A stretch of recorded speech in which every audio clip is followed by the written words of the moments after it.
벌써 이혼한 지가 5년이나 더 되어 가는군요. 철없게도 남들보다 젊은 나이에 사고를 쳐서 결혼을 좀 일찍 하게 되었습니다. 그래도 가장의 책임감으로 어떻게든 잘 이끌어가 보려고 노력했는데 난데없이 처제가 나타나면서 제 결혼 생활이 뒤틀려 버리게 되었네요. 원치 않는 상황이 계속 반복되고 처제도 적당한 데서 멈출 줄을 몰라 결국 아내와는 헤어지게 되었습니다. 말씀드린 것처럼 어쩌다 보니 속도 위반을 하기는 했지만 그렇다고 해서 전처와 철없이 사랑만 했던 것은 아닙니다. 당시에 전처를 향한 마음은 진심이었고 처제가 저희 앞에 나타났을 때도 저는 전처를 진정 사랑했기에 그렇게 행동할 수 있었던 거죠. 아무튼 결혼 당시에는 참 눈치가 많이 보였습니다. 처가에 갈 때마다 기가 팍 죽어서 가야 했죠. 그도 그럴 것이 저도 어렸지만 전처는 저보다도 나이가 어렸으니 말입니다. 처가에서는 전처가 공부도 잘하고 좋은 대학 나와서 이것저것 투자를 많이 했는데 정작 취직도 하기 전에 애엄마가 되어버렸으니 말이지요. 그나마 그래도 큰 소리 칠 수 있었던 건 저희 집에 돈이 조금 있었다는 거죠. 저희 아버지께서 그래도 이제 아빠가 되는데 너 학교며 성적이며 보안이 좋은데 취직하기는 글렀고 뭐 카페라도 하나 차려줄 테니까 그거나 열심히 운영해 보라 하셨지요. 그런데 정말 불행 중 다행인지 제가 사업에는 조금 소질이 있었나 봅니다. 그래서 사업이 상상 이상으로 잘 되기 시작했고 제가 제 손에 떨어지는 수입이 조금 넉넉해지면서부터는 처가의 눈치를 볼 필요도 없게 되었지요. 아무튼 사업이 자리를 잡기 시작하니 저는 기세를 몰아서 2호점 오픈 준비에 들어갔습니다. 그때도 아직 30이 채 되기 전이었거든요. 그러니 자만심도 조금 있고 그래서 눈에 보이는 게 없었습니다. 그래도 진짜 하늘이 도왔는지 처음에는 가게가 잘 안 되고 반응도 없어서 큰일 났구나 싶었는데 근처에 뭐 이런 저런 게 들어오면서 2호점도 순식간에 매출이 오르게 되었지요. 사업 이야기는 대충 하고 아무튼 전처한테는 당시에 아직 대학을 졸업하지 않은 3살 아래의 여동생이 한 명 있었습니다. 저도 집에서는 외동이고 처제가 애교도 많고 귀염 떠는 성격이라 그런지 처제를 제 여동생처럼 대해주고 잘 지냈습니다. 처제가 제 가게에 자주 놀러 오기도 했지요. 남자친구라고 하나 생기면 가끔씩 데려와서 저한테 인사를 시키고 그랬는데 그때마다 저도 처제한테 커피값만 내주는 게 아니라 용투도 누둑하게 챙겨주고 아니면 기세워주려고 좋은데 데려가서 밥도 먹이고 그랬습니다. 전처는 취직을 하고 싶어 했지만 애 때문에 하는 수 없이 전업주부가 되었지요. 그래도 그때까지만 해도 전처가 육아 스트레스나 뭐 자기 꿈을 포기했네 어쩌네 하는 스트레스로 저한테 짜증을 내거나 투닥거리 한 적이 몇 번 있지는 않았고 대충 잘 지내고 있던 시기였지요. 그런데 장인의 건강이 나빠지면서부터 모든 일이 꼬이고 말았습니다. 전처랑 아이가 생겨서 결혼해야겠다고 찾아갔을 때는 당장 마당에 있는 나무를 뽑아다가 저를 묶어놓을 기세로 성질을 부리시던 분이셨는데 그만큼 건강하던 분한테 암이 발병한 겁니다. 그래도 불행 중 다행히 초기에 발견이 되었다는 거죠. 게다가 검진 또한 제 소개로 갔기 때문에 한참 기가 살았네요. 아무튼 치료도 잘 되었는데 장인이 이제는 공기 좋은 곳에서 노후를 보내고 싶다고 시골로 내려가게 되었습니다. 문제는 두 분이 시골로 내려가신 건 좋지만 처제가 아직 장인 장모 댁에서 같이 살면서 학교를 다니고 있었거든요. 그래서 저희 집에 처제가 독립할 때까지만 같이 지내게 해달라고 부탁을 하신 겁니다. 첫째 애엄마 만들어서 날개도 피지 못하게 만들었는데 둘째 잠깐 도와달라는 거 그 정도 부탁도 못 들어주나 하는데 말문이 턱 막히더군요. 그나마 처제가 그동안 저한테 잘했고 애교도 많고 전처랑도 우애가 좋았기에 별일이 있겠나 싶어서 그러겠다 했습니다. 아내한테 잘하기로 했던 다짐도 있다 보니 돈 좀 번다고 거만 떨지 않고 겸손해야 한다는 생각도 갖고 있던 차였지요. 신혼집도 저희 부모님 덕분에 방 3개짜리 신축에 화장실도 2개짜리라서 같이 지내는데 크나큰 어려움이 있던 건 아니었습니다. 하지만 처제가 들어와 살게 되니 여간 불편한 게 많더라고요. 전처랑 단둘이 즐거운 시간 좀 보낼라 치면 괜히 인기척이 더 느껴지는 것 같고 소리가 새어나갈까 조심조심해야 했고요. 거기에 더불어 저도 집에서는 트렁크만 입고 편하게 다니는 게 좋은데 복장 또한 신경이 쓰였지요. 자매다 보니 둘이 싸우기도 엄청 싸우더군요. 사소한 것들로 싸워서 제가 딱히 개입할 필요도 없고 그러려니 하고 있었는데 하루는 저 때문에 둘이 싸우기 시작한 겁니다. 이유가 뭔가 하고 들어봤더니 처제가 사실 집에서는 옷을 한 줌도 안 되는 걸 입고 있는답니다. 그 편이 편하니까요. 저도 이해가 되는 게 저 역시 집에서는 편하게 입고 있는 게 좋다는 주의였으니까요. 그런데 저는 그게 못마땅했던 겁니다. 저는 사실 처제를 딱히 여자로 의식하거나 그런 것도 아니었고 오히려 외동인 저한테는 애교 많은 여동생 같은 느낌이었거든요. 하지만 저는 그렇게 생각하지 않았던 거죠. 아무리 그래도 그렇지 아직 혈기왕성한 나이에 형부가 집에 있는데 어떻게 그런 옷 같지도 않은 옷으로 겨우 가리고만 있을 생각을 하냐고 싸우고 있더라고요. 저는 뭘 입은 들었더냐며 처제 편을 들어줬지요. 아내 편을 들지 않은 이유는 저 또한 집에서 트렁크 하나만 입고 자유롭게 돌아다니고 싶은 마음이 컸기 때문입니다. 그런데 아내는 제 이유도 듣지 않고서는 아주 둘 다 미쳤다면서 성질을 부리기 시작했지요. 아무튼 그날은 그렇게 하고 결국 결과는 나지 않고 그냥 넘어갔습니다. 당연히 복장도 처제나 저나 둘 다 조심할 수밖에 없었지요. 어쨌든 실질적 집에서 가장 파워가 센 사람은 아내였으니 말이지요. 그런데 전처가 그날을 기점으로 엄청 사소한 걸로 화를 내고 그러기 시작한 겁니다. 사건의 발단은 솔직히 자세히 기억이 나지 않을 정도로 별것도 아닌 일이었는데 둘이 자존심 세우다가 언성이 높아지고 싸움까지 이어지게 되었지요. 그러다 보니 저도 열이 받아서 그랬나 방문을 부서질 기세로 쾅 하고 닫고는 그 길로 핸드폰만 들고 집 밖으로 뛰쳐나가 버렸습니다. 집 근처에 있는 편의점에서 혼자 소주랑 맥주랑 섞어서 마시면서 기분을 풀고 있는데 처제한테서 전화가 한 통 오더군요. 무슨 일로 전화를 했나 받아봤더니 처제가 열받은 아내도 자기한테 아이를 맡기고 나갔다고 하는 겁니다. 집안 분위기 때문에 처제가 아이 좀 대신 케어를 해주려고 했는데 아무리 해도 울음을 그치지 않아서 전화를 한 거라고 하더군요. 아내는 전화를 안 받는다고 하고요. 아내는 아무래도 집에 안 돌아올 분위기라고 생각해서 저도 그럼 술이나 진탕 마시자 하고는 편의점에 있는 술은 전부 싹 다 사가지고 집으로 갔습니다.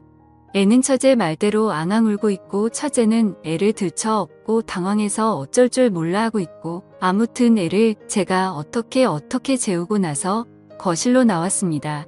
둘 다 서로 경황이 없어서 몰랐는데 처제가 언니도 나갔고 저도 나가서 집이 비어 있다고 해서 편하게 있는다고 별것도 안 입고 선 민망하게 있더라고요. 둘 다 눈치를 채지 못했던 상황이었고 이윽고 처제가 그 상황을 눈치를 채고 후다닥 방으로 도망가듯 들어갔습니다. 괜히 제 시선이 향한 곳 때문에 더 분위기가 그래졌나 싶었는데 조금밖에 안 마시긴 했지만 술 기운도 있고 해서 그냥 술이나 더 마시다가 기분 좋게 잠이나 들자는 생각이었지요. 그래서 편의점에 사온 술에다가 간단한 데워 먹는 안주거리 꺼내서 저 혼자 나름 술상을 차리기 시작했습니다. 한참 다 차려놓으니 다시 아내가 원하던 대로 꽁꽁 싸매고 있는 처제가 나타나서는 형부 저도 옆에서 같이 마셔도 돼요? 하고 묻길래 그러라고 했지요. 어차피 혼자 다 마시기에는 조금 넉넉하게 사오기도 했으니 말입니다. 같이 술 한잔 나누고 있는데 처제가 자신의 언니지만 제 편을 들면서 욕도 해주고 제 기분을 많이 헤아려 주더라고요.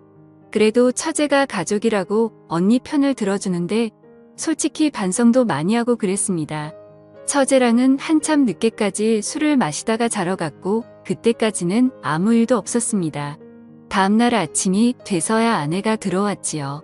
처제가 제 기분도 많이 달래줬고 저도 더 자존심 부려봐야 뭐가 있겠나 싶어서 아내랑은 그날 화해하고 풀었습니다. 아무튼 처제가 그 당시에 남자친구가 새로 생겼어요. 매번 하는 것처럼 제가 일하는 가게로 데리고 와서 남자친구 소개도 시켜주고 저랑 같이 나가서 밥도 함께하고 그랬지요. 그런데 알고 봤더니 그 남자친구란 자식이 사실 처제랑은 진심으로 만나고 싶었던 게 아니고 그냥 어떻게 하루만 재밌게 보내고 싶었던 겁니다. 처제는 그런 것도 모르고 형부인 저한테 인사도 시켰고 했으니 자기랑 본격적으로 연애를 하고 싶어하는 사람이라고 믿었는지 그 자식한테 모든 걸 허락해버린 상황이었고요. 집에 와서 세상이 무너진 듯 울고 있는 처제의 모습을 보니 마음이 짠하더군요. 제 아들 녀석도 처제가 울어서 슬픈지 같이 울고 있고 그래서 그때 처제 달래준다고 노력 많이 했지요. 처제가 한 일주일 정도를 알아 누웠는데 제가 처제 데리고 나가서 명품 선물도 하나 해주고 한 끼에 5만 원, 10만 원 하는 밥도 사주고 했습니다. 좋은 거 받고 맛있는 거 먹고 기운 좀 차리라고 말이지요. 그런 거 다 소용없었고 저녁에 술 한 잔 같이 마셔주니 그제서야 처제가 마음을 추스르더군요. 그런데 처제가 술이 좀 들어가고 나서는 세상에 형부 같은 남자들만 있는 줄 알았다. 형부는 참 믿음직스럽다 뭐 이런 이야기를 하면서 언젠가부터 자연스럽게 제 호칭이 형부에서 오빠가 되더군요. 그날을 기점으로 처제가 조금 이상해졌습니다. 전에 집에 단둘이 있을 때 봤던 그런 옷들만 골라서 입고 아내가 안 볼 때면 식탁 밑으로 제 발을 툭툭 건드리면서 장난이라는 듯 의미심장한 미소를 보낸다든지 아래 입술을 깨물고 저를 쳐다본다든지 하면서 말이지요. 어느 순간부터는 정말 작정을 한 건지 제가 TV를 보고 있으면 제 옆에 앉으려고 하더라고요. 그래서 일부러 맨 끝쪽 자리에 앉으면 아예 팔 기대는 부분 그쪽 있잖아요. 그쪽에 걸터 앉아서 저랑 그렇게 붙어 있으려고 하는 겁니다. 하다 안 되겠다 싶어서 처제한테 시간 좀 내달라고 한 다음에 처제한테 왜 그러냐고 단도직입적으로 물어봤습니다. 처제가 깔깔 웃으면서 형부 지금 무슨 소리 하는 거예요? 하고 장난스럽게 받아치는 겁니다. 제 얼굴이 다 화끈해지더군요. 제가 과민 반응을 했나 싶고 처제 딴에는 정말 별것도 아니었을 텐데 제가 괜히 오버해서 받아들인 건가 싶었지요. 같이 술을 한두 잔 마시면서 이야기를 나눠봤는데 처제는 아직도 그 남자가 그리워서 죽겠나 보더라고요. 정말 자기 인생에 그렇게 좋아해본 남자는 없는 것 같다며 자기를 갖고 놀아도 되니까 그냥 자기 옆에만 있어주면 좋겠다. 뭐 이런 바보 같은 소리를 하길래 처제한테 그건 아닌 것 같다고 딱 잘라 못을 박아줬습니다. 그러니 아주 서럽게 울기 시작하더군요. 차라리 울 만큼 울게 내버려두는 게 맞겠다 싶어서 한참을 내버려뒀네요. 제 예상대로 한참을 내버려두니 처제도 지쳐버린 건지 아니면 더 이상 흐를 눈물이 없는 건지 이내 그치더군요. 처제가 조금 추스른 듯해 보이길래 술 더 마시게 해도 좋은 꼴 못 보겠다 싶어서 처제를 데리고 집으로 들어왔습니다. 아내가 처제 잘 좀 달래주고 오래 서 다녀온 건데 집에 오니 아내는 세상 모르고 자고 있더라고요. 처제한테 나도 이만 자야겠다고 말하고 방으로 들어가려는데 처제가 잠깐만 도와달랍니다. 그래서 무슨 일인가 하고 방으로 들어서던 몸을 돌려 처제 쪽으로 향했는데 처제가 냅다 저를 끌어안다군요. 머리가 너무 뜨거워서 식히고 싶다고 잠깐만 이렇게 있어 달라고 부탁을 하는 겁니다. 처제가 기댄 제 어깨에 뜨거운 눈물이 느껴질 정도로 한참 슬프게 눈물을 흘리던 처제였습니다. 그거 말고는 딱히 뭐 무슨 일이 있던 게 아니에요. 한참을 둘이 아무 말도 없이 그렇게 끌어안은 상태로 서 있었지요. 그런데 조만간 문이 벌컥 열리더니 아내가 일그러진 표정으로 내가 이럴 줄 알았다면서 처제와 제가 부둥켜 안고 있는 그 상황을 들켜버리고 만 것입니다. 하늘에 맹세코 아무 일도 없었는데 아내는 막무가내로 나오더군요. 둘이 그럴 줄 알았다면서 있는 대로 성질을 내는데 무슨 일인가 하니 일전에 제가 아내와 대판 싸우고 처제와 둘이 술 마셨던 그날 있잖아요. 그때부터 아내가 의심을 하기 시작했던 겁니다. 제가 사실 집에서 술을 마시는 법이 없는데 그날따라 집에 빈 술병이 한두 병이 아니었으니 말이지요. 집안일은 아내 몫이기도 했고 저도 술이 너무 취해서 뒷정리를 안 하고 잤는데 딱 봐도 그날 저랑 처제랑 단둘이서 술을 엄청나게 많이 마신 걸 알게 되었던 거고요. 아내가 아침에 들어오면서 제 사과는 받았지만 내심 그날부터 아내는 괜히 처제랑 저랑 같이 술을 잔뜩 마시고 말 못할 비밀을 간직하게 된 것이고 그 뒤로부터도 둘이서 계속 뭐라도 있다고 생각하고 있던 겁니다. 그러던 와중에 아무리 해도 사실 처제랑 저 사이에는 뭐 별게 없었으니 들킬 일이 없었던 거죠. 그래서 잘 넘어가는가 했는데 한동안 처제가 그 남자한테 차이고 저한테 끼를 부리거나 이상한 행동을 했던 적이 있지 않다 했잖아요.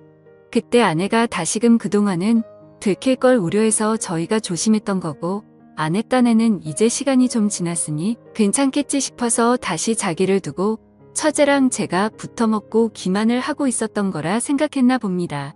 그러던 와중에 또 좀처럼 빈틈이 없다가 이번에 아내가 먼저 저한테 처제 좀 달래주고 오라 그렇게 함정을 파놓고 자는 척을 하면서 기다리고 있던 겁니다. 자기가 집에서 자고 있으면 저랑 처제랑 그 자리에서 뭐라도 할 줄 알았나 봅니다. 처제가 아무리 설명해도 제가 아무리 이야기를 해도 아내 머릿속에는 이미 저는 처제와 선을 넘을 대로 넘은 남편이 되어 있더군요. 솔직히 더 설명할 틈도 없었습니다. 그래서 결국 이혼을 하게 되었지요. 시골로 내려간 장인 장모도 엄청 열이 받아서는 내 딸을 맡긴 거지. 한 명을 더 준 게 아니었다 하면서 아내가 했던 말은 거의 기정사실이 되어 있더군요. 결국 이혼을 하게 되었고 아내는 물론이고 처제까지 같이 제 곁을 떠나가게 되었습니다. 그냥 결혼 생활했던 기간만큼 해서 위자료 주고 아이는 제가 데려오는 걸로 해서 길게 끌지 않고 끝냈지요. 처제는 일말의 책임을 느끼는 건지 5년이 지난 지금도 저한테 개인적으로 연락이 오곤 합니다. 애초에 이렇게 된 게 자기의 책임이 크다며 그 사실을 통감하고 있던 처제였기에 저한테 더 잘하려고 하는 듯합니다. 하지만 이제 처제도 30이 다 돼가는데 남자친구를 따로 만들지 않고 있어요. 제가 쉬는 날이면 회사도 휴가 내고 저희 집으로 찾아옵니다. 집안일 좀 거들어 주겠다고요. 처제가 쉬는 날이면 저 외롭지 않게 해주겠다며 제 가게로 오거나 집으로 찾아옵니다. 같이 시간 보내자고요. 이렇게 마음 써주는 처제가 고맙긴 하지만 처제도 알아줬으면 하네요. 이제 우리 두 사람은 공식적이든 비공식적이든 얽혀선 안 될 사람들이라는 걸 말입니다. 감사합니다.